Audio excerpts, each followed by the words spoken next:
Well, I'd just seen the marketing that they'd done for this film, which was to send actors to, I think they were like baseball games or places where a lot of crowds were, and concerts and things like that. And these actors would just smile at the cameras, Yeah. and they had T-shirts on that said "smile." And then that caused, like a Twitter frenzy, and people were like, "What is this? What's this about?" And then they realized that it was for this one. Yeah, I don't know. I think I'm not on Twitter, so I must have seen it somewhere else. Obviously, transcended Twitter. And then I saw it on the side of a bus, and it really scared me because the poster of it was just like a really creepy smile. I think the marketing of this was pretty good. Yeah, because I heard good things about the movie. Like, I had no idea what it was about, but I'd seen it on quite a few websites where people were, not raving about it, but like recommending it. Yeah. I mean, I thought it was going to be really similar to It Follows. Have you seen It Follows? I've not seen that. I was actually going to suggest. I was going to suggest we have to do that. Yeah, we have to do that. That is one of my favorite horror films for the scary aspect of it. Like, that I love to be scared. This is one of the ones, like The Descent, that really, really scares me. So let's definitely do that. And I'm not going to say too much more about it because I don't want to. But I thought, I mean, it is kind of similar to that in the sense of you have something that latches itself onto you and does something that's kind of inane in some ways, like smiling, or in It Follows, it's walking. Like, they're normal things that happen, but they've made it really creepy.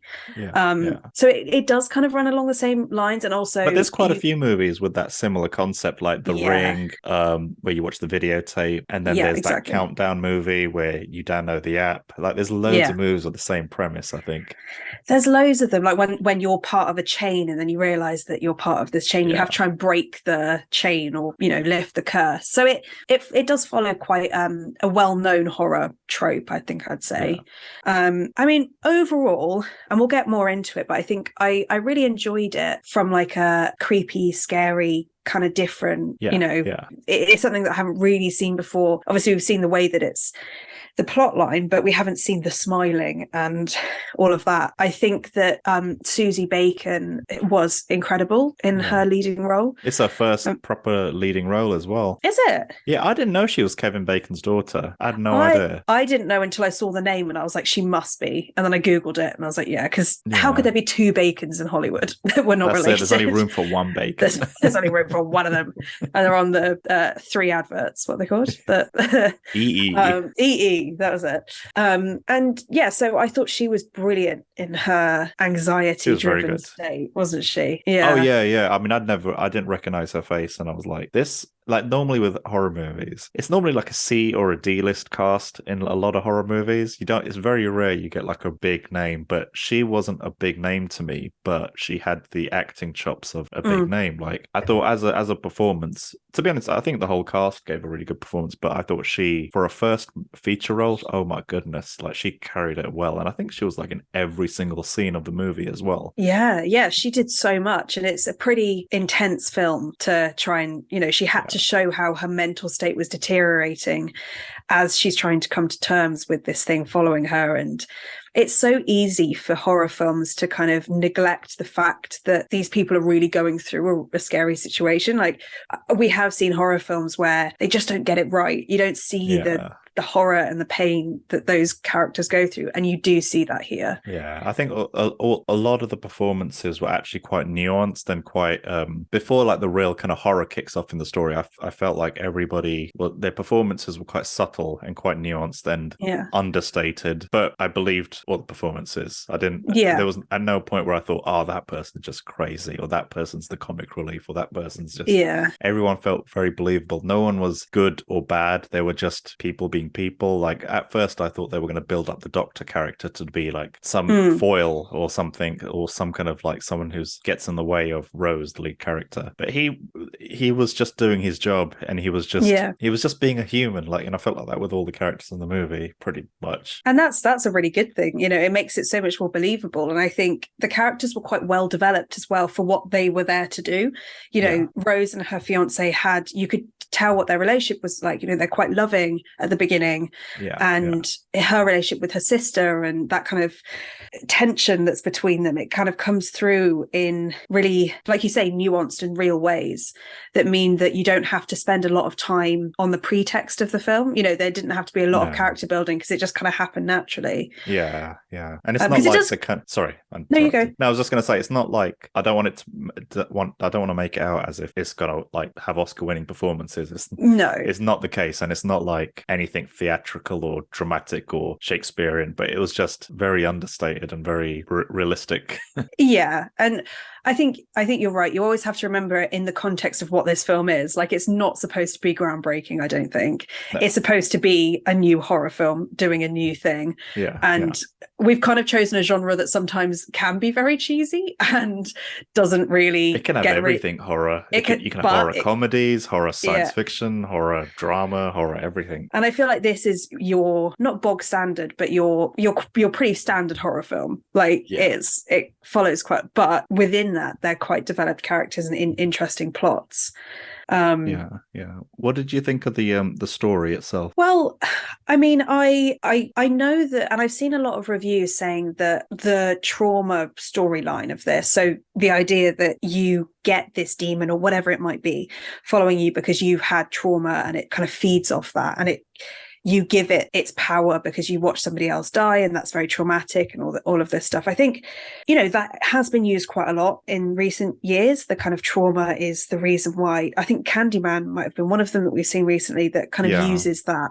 Yeah. And there are other films that do that as well. I don't necessarily think that's a bad thing. I think that it was interesting that it was like, we don't really know if it's how supernatural it is, or how much of it is like a curse or a ghost, or whether this is just an allegory for dealing with trauma. But what I do think that kind of annoyed me was the ending, and I would love to know what you think about this, because the whole story builds itself up as being, there's this psychotherapist or doctor, I don't know what she is, but she works with people who have mental health issues, and she goes through a lot of the film saying, it's all in their head, and it's something that you have to fix with medication, and it's not really a curse and all this stuff.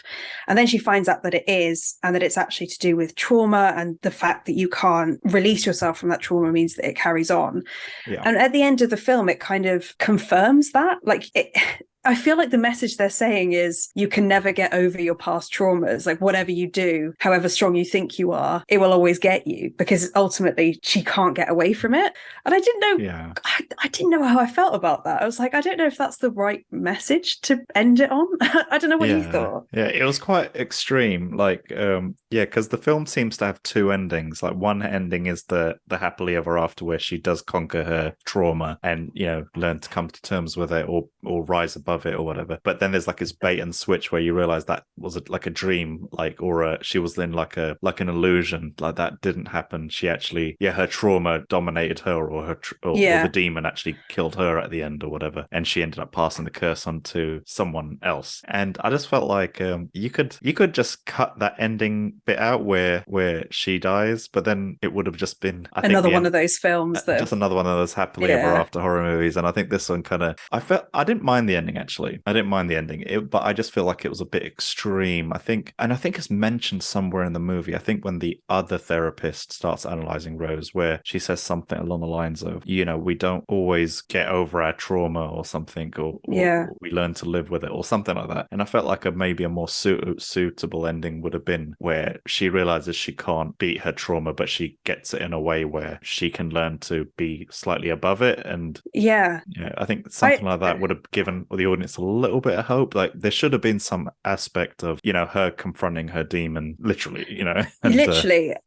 I think that makes perfect sense, because I'm all for a bad ending, in the sense of, like, it doesn't always have to be happy, but the message of this film, like you say, it gets kind of misconstrued, because if it had been that she has this kind of last fight with the demon, and then she realizes that I don't need to fight you, kind of thing, I just need to accept that you're part of my life now, now kind of thing. Yeah. And so it's not a happy ending, but it's also not an ending which kind of leaves the audience thinking, okay, so is the message that we will get consumed by our trauma and there's nothing we can do about it? I think it's hard when a film is using such a sensitive topic as its metaphor, for it not to then follow through right to the end and have something that works for the audience. Because sorry, go on. I was going to say the other bit that made me feel a little bit icky was the idea that, so at the beginning of the film especially, like I was saying, Rose says a lot that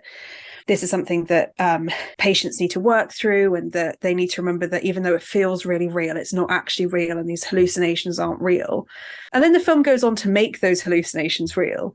Like, imagine if you were somebody who had issues with your mental health and you had to really work to make sure that you weren't believing in some of the hallucinations, and then you watch a film like this which basically says, oh yeah, but they could actually be real. Like, I know I'm talking about a very specific audience here, but part of me is like, oh, I don't know if that's the message that I want to get out into the world. Do you know what I mean? Yeah. Am I taking it too literally? No. I can totally understand why you would say that. It's a bit of a weird one, because if this was a dramatic movie, let's just say, I don't know, Steven Spielberg directed it or something, then I would share what you're saying. Like, but I think you just got to. I think anyone really has to just remind themselves it's a horror movie, and I think horror movies sometimes do take the whole curse aspect quite literally, and they don't. There's not. I mean, I think with this movie there is subtext to it, and there is that. I think the mental health thing isn't something that happened accidentally. I think there is something going on here, and I think maybe they did lean into that. But I think where they slightly get away with it is it's just a horror movie. It's a horror film, yeah. Yeah, but I agree with you, and I think the messaging is a little bit mixed. I mean, the way I kind of saw it is she starts off as this character who's obviously a therapist, and she's trying to convince her patient. She's just immediately trying to diagnose the patient. Oh, you might be having paranoid whatever, or whatever technical terms and jargon she was using on the patient. The patient had literally been there for 10 minutes, less than 10 minutes in her room in her care. And like, to me, Rose was built up as such an unlikable character from the get-go, in my opinion, and just from the way I received it. I didn't like her for a long time, like a large part of the first part of the movie. No, I thought she's going to die at the end. That's just what I thought from the very beginning, because straight away from the beginning of the movie, she's not listening to the patient. She's immediately trying to diagnose the patient and basically telling the patient everything you're feeling is wrong. What's the patient is pleading, and the patient is like, the girl's like, I'm a PhD student, I'm not crazy, and whatever. And there's no effort made to understand. And I think a sign of any good kind of therapist or psychologist or whatever is like, they got to have those listening skills and whatnot. Yeah. But then what Rose did to that girl, she ended up becoming the recipient of throughout the movie herself, where nobody believed her when the curse was on her, and even the therapist that was analyzing her didn't believe, and that therapist was just immediately diagnosing everything without listening to anything that Rose was saying. And it was just this kind of circle of, I just felt like people in this movie that had were more interested in the sound of their own voices than they were of the voices speaking to them, and it was just all very clinical and nobody was listening to anybody. And I don't know. I think that was, I just felt like, she's going to die. This is not going to end well for her, because she's just built up as a not a very likable person. Well, that's just how I received it, at least. But I do, I think you're right. I think the idea that nobody's listening to you is massive in mental health, because you expect somebody to totally get where you're coming from, but they can't know what's going on inside your head and the way that you perceive things. And I think it's very easy sometimes for people who are on the outside to not get it, because they'll never get it. And I think this film does try to show that, like you say, through the frustrations of her then having to almost see how her patients are viewed to her through her own eyes. So she has to flip it and actually see a mirror and say, okay, and it would probably have made her a better therapist going forwards if she had survived it, because she would be able to understand that that's not the way that it helps people to just say, no, that's not what you're experiencing. I mean, in all fairness, she does say, I know it feels really real, but blah, blah, blah. But you're right, it's very clinical. And I think that also shows through like the way she dresses and the way she acts at the beginning of the film. She's very well put together, hair slicked back, clean face and everything. And then as it goes through, she gets more and more disheveled, and she starts to become to look like the patients that she was helping at the beginning. Yes. And yeah, you're right, the same things kind of mirror back to her what she went through. I mean, I'd be interested to know, from the horror aspect of it, did you think this film was scary? Like, was there things about it that scared you? I found it very it was quite refreshing, because it feels like a long time since we watched like a movie where I actually felt like, okay, what's gonna happen next? And it wasn't anything high budget. It was just a lot of the scare tactics weren't complex in any way. It was just stuff hiding in the shadows or something that goes boo to the character. But I was engrossed. It's weird because I watched this on like my computer. I didn't even watch it on the big TV. Yeah. And even still on the computer with the headphones on, like I had to at some point turn the volume down a little bit, because I was like, I couldn't handle this. I mean, there were some moments that were kind of spoiled for me ahead of time, because I'd seen like screenshots. But it's funny. It's like, on the place that I'd watched the movie, there were like screenshots of the key moments of the movie. It's like, come on, man. Websites got to stop doing this. I know. Stop giving it away in the previews. But I thought it was I thought pretty much throughout, maybe not so much the actual climax of the movie, but pretty much all the way through I was hooked.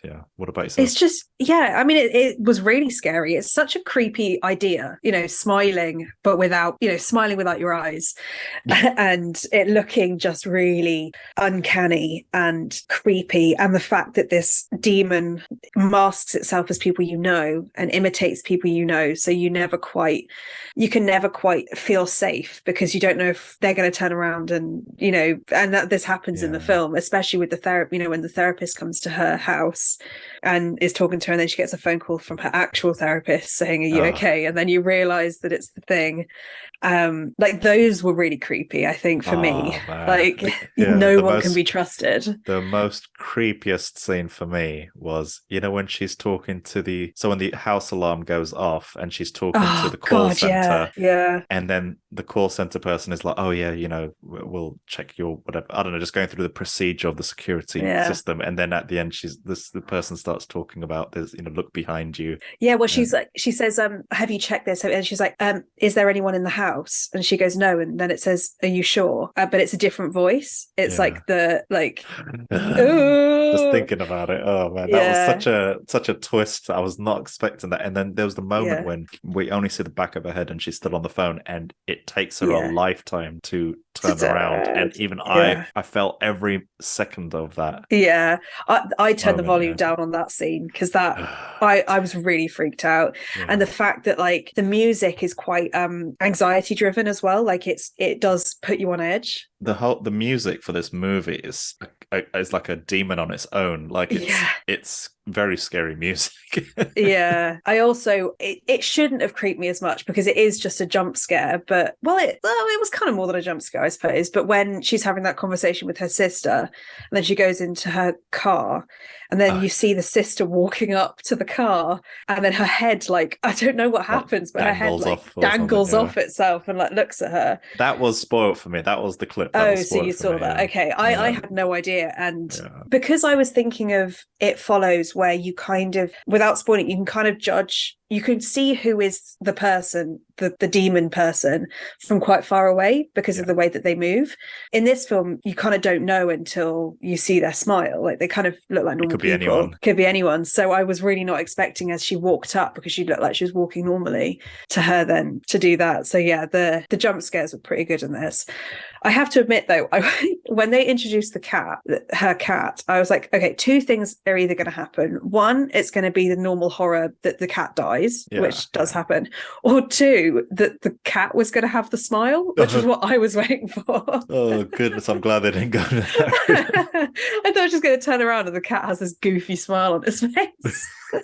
You know the bit where she's listening back to the tape of the patient she met right at the beginning of the movie, and it shows the waveform of, you know, she keeps replaying back that bit.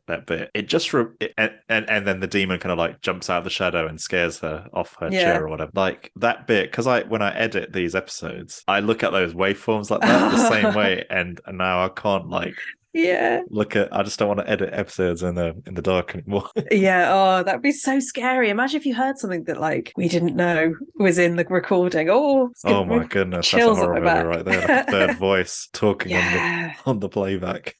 And they're like, actually, I don't agree with anything you're saying. It's just a really snobby ghost who wants to be part of our podcast. Oh, gosh, like a pretentious ghost. I think the only thing that annoyed me about the like scary aspect of this was the amount of like nightmares and hallucinations where she kind of wakes up and it wasn't actually real. And I get that it's part of her kind of declining mental state and things like that, but it sometimes feels like a cop-out when horror films do that, you know? Yeah. You wake up and it was all a dream. Once is enough, unless the movie is specifically built around dreams or something. Yeah, and I think like maybe the end one makes sense, because how are you going to trick the audience into thinking that everything's fine without it being a hallucination? But the fact that it done it a few times before then, I was like, it's just going to do it again. Like, or maybe it was, well, actually, now you put it like that, maybe it was doing it to set up the fact that it was a possibility, because if they just did the dream thing at the end in isolation, people might have thought, well, that's a bit lame. But true. The fact that it happened the other thing that kind of annoyed me, and this is so minute, but for some reason it really annoyed me, and I think it's because they did it so well. And I read somewhere that they mentioned Midsummer, and I was like, yes, that's what I was thinking of, was when they do the camera turns, you know, when like they're following a car and then the camera turns and you see everything upside down. It's like a really cool camera trick, and they do it in Midsummer really well. But for some reason, my first instinct was like, if the film isn't about like mirroring or what's the purpose of that? Like, what's that showing us? Are you just doing it to be cool, like to have a cool camera trick? That's very true. That is a very good point. I don't think of it like that, but no, now you mention it, it's true, because the way obviously you've got the shots that have been composed and filmed, but then you've also got the movement of the camera, which is a language in itself. And you're absolutely right. Like, if there's not a clear purpose for it, then that's a good observation. I didn't even pick up on that, because it is used quite a lot. I think it was used in Candyman as well, or one of them, but it made sense because the film was about that kind of distortion and that mirroring, and this film just it didn't feel like the right place for it. I don't know. Yeah, I think I recall the shot you're talking about, and at the time I just thought, oh, that's a very unsettling shot. Like, but I didn't really read into it. Like, I mean, normally I think I would have read into it, but that just washed over me. It's like using it for just because it's a cool shot, rather than, you know, it being part of the, like you say, it's its own language, so it should really be part of it itself. But that was a small thing for me. I don't think anything really annoyed me in the movie. I mean, I felt kind of deceived at the end. I think the only thing, I mean, thinking about it in retrospect, I think the only thing that I probably would have changed, but I don't have a solution to this, is, you know, that whole, when the demon is revealed, the form of the demon is revealed at the end. Yeah. Just that whole thing with when she actually sees the demon, I don't know, just something didn't feel quite right to me about it. I feel like I know exactly what you mean. And what I thought was that the whole point of this demon being so scary is that it looks like a real person, and that it's uncanny, and that you can't quite tell who it is or where it is or when it's going to come to you. And then when they make the demon an actual demon, you know, tall, lanky, like, it looked really gross and really horrific, but it's also very CGI'd. So it goes from like something that's quite real to something that's very animated, and you can't get away from the fact that it's CGI'd. It almost lessens the tone almost of the film. Yeah, because there's something about just the normal person with a vacant stare who's smiling that is actually very terrifying. Like, just creepy, weird. I don't know what the word is, but when you suddenly add a monster at the end and you reveal that's what's behind all of it, it's I mean, don't get me wrong, I thought the effects looked good and everything, but it just kind of took, like, the entire movie was, you know, had a foot in reality. Yeah, exactly. And then suddenly it's kind of taken away from you at the end there. It takes it out. And I suppose maybe they were thinking, like, how do we up the pace for the climax? like, because they are quite, but I think there could have been some cool ways they could have done that without making it its own monster.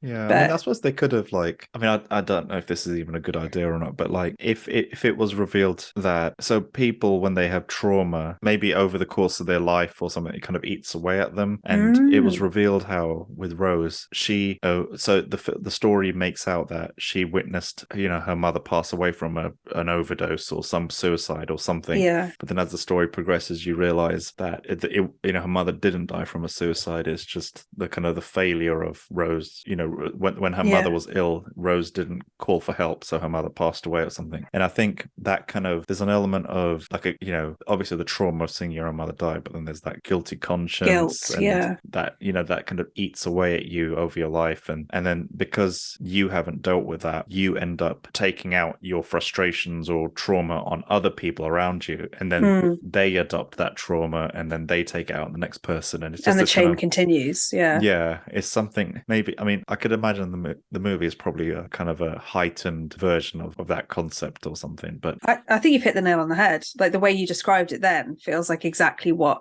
you've kind of put into words what I think the film's trying to do, which is really cool. Oh, okay, that was unintentional, but yeah. No, I think you got it. I think you got exactly what it's trying to do. But then you think, okay, is that just the message? Which is what I was saying earlier. It's like, that's the message. But then there's that one guy who breaks the cycle in the story. So by killing someone else. Yeah, so he doesn't kill himself in front of a loved one or whatever, or a friend or whatever, but he sacrifices someone else in front of someone else. Or so it's still the same trauma. Like, it's still trauma, but it's just, against somebody else. Yeah. And there is that scene where, like, what does that mean? I mean, I suppose it could say that there are different types of trauma, and it will always follow you, kind of thing. And actually, he's still traumatized from what he did, even though he doesn't technically have this thing following him anymore. Like, he's in jail and he is still incredibly, broken by what happened. The transference of trauma doesn't mean that it goes away. But that would have made more sense if he'd tried that, and then the curse stays with him, or it comes back to him later in life or something like that. I feel like maybe it's such a deep and heavy subject that there's almost not anything that this film could have done to really get to the root of it, because they've kind of shot themselves in the foot a tiny bit by choosing something that's really heavy and really personal, because everybody's going to view this film differently, and people who may have gone through experiences like that might view this film really negatively, and some that don't might just not understand it. And it's a tricky game to play when you're looking at mental health and things like that. Yeah, or maybe we've just projected the whole mental health thing onto it, and it's not really anything to do with it. And no, I definitely think it is. Like, the fact that she's a therapist, and the fact that the demon feeds on trauma, it has to be. I can't think of anything else that it could be. The only thing is the ending. Yeah, the only thing that's going to come to my mind right now is, what if it's, I mean, I'm really reaching here, but what if it's like a metaphor for COVID and how it spreads, and she tried to isolate herself at the end so she wouldn't spread it any further, but then that guy rocks up right and then passes it on to her anyway. Like, I think that I feel like that would have made sense but the whole point of it being passed on is to show trauma to somebody else. Like, if to pass it on you had to touch them or something, I feel like that would have made sense. COVID was like airborne, wasn't it? Or like, or not coughing on them, but wasn't to do with a traumatic emotional response that had to happen for you to then pass it on. If to pass it on you had to, like, be in the same room as someone for a certain amount of time, or touch them, or do something. You're right. The reason why the chain happens is definitely because of trauma. Again, we need to watch It Follows, because it has a completely different reason why it follows on. I would love to see what you think anyway.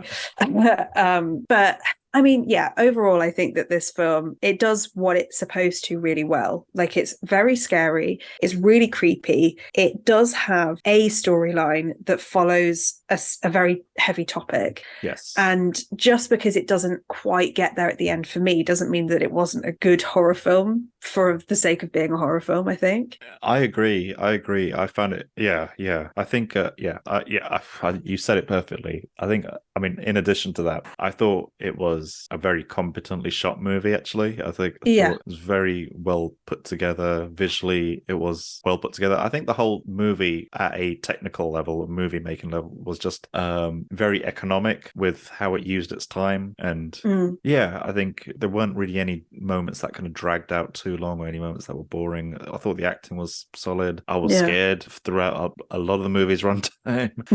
And I think considering the bar is normally very low for horror movies when it comes to any kind of meaningful plot, I think this one does something different, and I think it does it pretty well, to be honest. That felt like a really good ending. I'm sorry. Oh, really? Oh, okay. Yeah. I'm used to you kind of doing it. Okay.